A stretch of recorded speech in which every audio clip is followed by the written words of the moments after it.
Krishna, good afternoon. నేను సునీల్ చంద్ర. Hello అన్న good afternoon. ఇప్పుడు వినబడుతుందా? నేను సునీల్ చంద్ర. చెప్పండి. బాగున్నారా? బాగున్నా. అన్న ఇది ఈ నాగర్ కర్నూలు జిల్లాకు సంబంధించి ఇది టన్నల్ న్యూస్ బాగా వస్తుంది కదా నిన్నటి నుండి. ఆ, ఏంది పరిస్థితి మీ జిల్లా? ఇన్ఫర్మేషన్ ఎట్లా? అలా ఆ బాధితులు ఎక్కడ, ఏ జిల్లాకు సంబంధించిన వాళ్ళు? ఆ మిగిలిన 8 మంది మిగిలిన వాళ్ళు తెలియదు. నేను హైదరాబాద్ లో ఉన్నా. ఉమ్, అది తెలియదు. నేను పొద్దుగాల పేపర్ చూస్తే తెలిసింది. ఉమ్, ఇంకా మనం అక్కడ వెళ్ళలేదు. Okay okay. అది ఎంత దూరం వస్తే మీకు అక్కడ నుండి? నాగర్ కర్నూల్.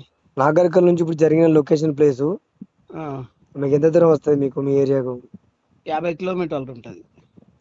50 కిలోమీటర్లు. 50-60 దాకా వస్తుంది.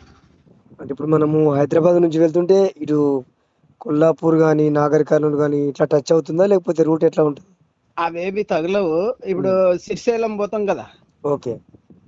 ఇప్పుడు ఎట్లా వెళ్తామంటే కడతల నుంచి డిండి నుంచి వెళ్ళిపోతాం కదా. అంటే మహబూబ్ నగర్ మీద ఉండే అది? లే హైదరాబాద్ నుంచి మనం డిండి వెళ్తుంటారు కదా. ఉమ్. ఇప్పుడు మీరు ఏ రూట్ అడుగుతుంటారు? హైదరాబాదా లేకపోతే? అంటే హైదరాబాద్ నుంచి వచ్చేటప్పుడు ఇటు మహబూబ్ నగర్ సైడ్ వచ్చి వెళ్తారా, ఇటు నాగర్ కర్నూలు సైడ్ వచ్చి వస్తారా, ఇటు అనంతపూర్ ఇటు రాయలసీమ ఇటు నుంచి వెళ్తారా? రూట్ ఎట్లా వస్తుంది? ఆ రూట్ హైదరాబాద్ స్టేట్ గా వస్తుంది. నాగర్ కర్నూలు అవి ఏమి తగలవు. మహబూబ్నగర్ ఇట్లా ఏమి తగలవు. ఉమ్. హైదరాబాద్ శ్రీశైలం నుంచి ఇట్లా ఏది డ్యాము దిగి మళ్ళా కొండలు ఎక్కుతుంటే ఉమ్. ఒక 20-30 కిలోమీటర్లు ఉంటది. ఓకే. అక్కడ ఒకటి అమ్రాబాద్ అని వస్తుంది. ఉమ్. ఆ అమ్రాబాద్ అడవుల్లో జరిగిందంట.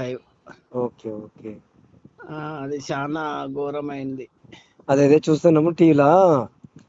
ఎంత ప్రయత్నం చేసినా కూడా ఇంకా దాని మీద క్లియర్ కట్ ఇన్ఫర్మేషన్ పని జరుగుతుంది, వాళ్ళు సేఫ్ అనే మనకు అవకాశాలు కనిపిస్తలేవు. అట్లా అని చెప్పి మనం సేఫ్ కాదని అక్కడ రెస్క్యూ టీం చెప్పినా, అధికారులు చెప్పినా కూడా ఫ్యామిలీ మెంబర్స్ ఇబ్బంది పడతారు. మరి వాళ్ళకు ఆక్సిజన్ అందుతుందా లేదా? ఫుడ్ అంటే సరే, ఒకవేళ పేషెంట్ కనుక లేకుంటే 2-3 days 4-5 days వరకు కూడా బ్రతకగలుగుతారు. వాళ్ళు పేషెంట్ అయి ఉండకుంటే మెడిసిన్ మింగేవారు, లేకపోతే ఇంకా ఇంకొక రకమైన పేషెంట్ కనుక అయి ఉండకుంటే. కానీ గాలి అందాలి ఫస్ట్. మరి వీళ్ళు పిలిస్తే పలకట్లేదని, సౌండ్ కు రెస్పాండ్ కావట్లేదని, ఇదంతా మనకు వస్తుంది కదా. ఈ సింగరేణి ఇంకా ఆర్మీ ఇంతమంది వెళ్ళినా కూడా సాధ్యమైతే లేదు అని చెప్తున్నారు కదా. మనం కూడా ఒకసారి GS85 ఛానల్ దగ్గర కూడా అక్కడ దాకా వెళ్ళి సిచ్యువేషన్ ఏంది ఒకసారి ప్రయత్నం చేద్దామనే ఆలోచన కోసం, రూట్ మ్యాప్ కోసం. ఒకవేళ మీరు అక్కడ ఉంటే మనకు సంబంధించిన ఎవరన్నా ఇన్ఫర్మేషన్ ఇస్తే కూడా న్యూస్ లా దాన్ని కవర్ చేద్దామని ఆలోచనతో కాల్ చేసింది అన్న. ఓకే, మంచి ఆలోచన చేసినావు. అయితే అక్కడ మనకు తెలిసిన వాళ్ళు ఎవరు లేరు. అయితే నీవు హైదరాబాద్ నుంచి వెళ్ళాలంటే చక్కగా ఇక్కడ నుంచి డిండి వస్తుంది. ఆమనగల్లు డిండి నుంచి మన్ననూరు వస్తుంది. మన్ననూరు నుంచి స్టార్ట్ అయితే మన్ననూరులో ఎట్లా లెఫ్ట్ తిరగాలి. ఓకే. మన్ననూరు చివరస్త నుంచి లెఫ్ట్ తిరిగితే అమ్రాబాద్ వస్తుంది. ఆ నుంచి ఆడికి 15 కిలోమీటర్లు ఏమో ఉంటది అమ్రాబాద్. ఓకే. అక్కడ జరిగిందంట ఆ ఇన్సూరెన్స్. హైదరాబాద్ నుంచి ఒక 4 గంటల ప్రయాణం ఉంటుందా? 3 గంటలు ఉంటది. 3 గంటలు ఉంటుందా? కార్ అయితేనేమో 3 గంటలు అవుతుంది. Okay okay.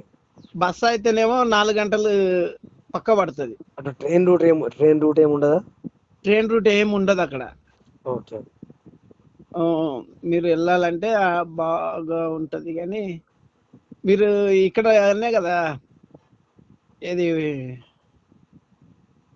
పెద్దపల్లి అంటారు కదా మీరు. నేను ఒకవేళ అట్లా కనుక వెళ్ళాల్సి వస్తే అట్లా కానీ ఇట్లా కానీ తెలుసుకుందామని చెప్పి క్లారిటీ కోసం చేశానన్న. ఇప్పుడు మీరు హైదరాబాద్ ఉన్నారా? నేను హైదరాబాద్ లో ఉన్నా. మీరు పెద్దపల్లి నుంచి అంటే నల్లగొండకు దగ్గర అవుతుంది.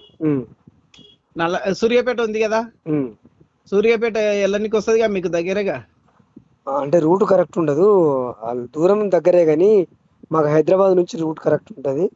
హైదరాబాద్ సూర్యాపేట, నల్గొండ కానీ సూర్యాపేట కానీ వెళ్ళాలంటే అది మాకు వెహికల్ సరిగ్గా ప్రాబ్లం ఉంది. వెహికల్ సరిగ్గా ఉండదు, ప్రాబ్లం ఉంటుంది. అయితే ఇంకా హైదరాబాద్ సీదా ఇంకా రైట్ బై బస్. ఓకే అన్న, thank you. Thank you. Okay.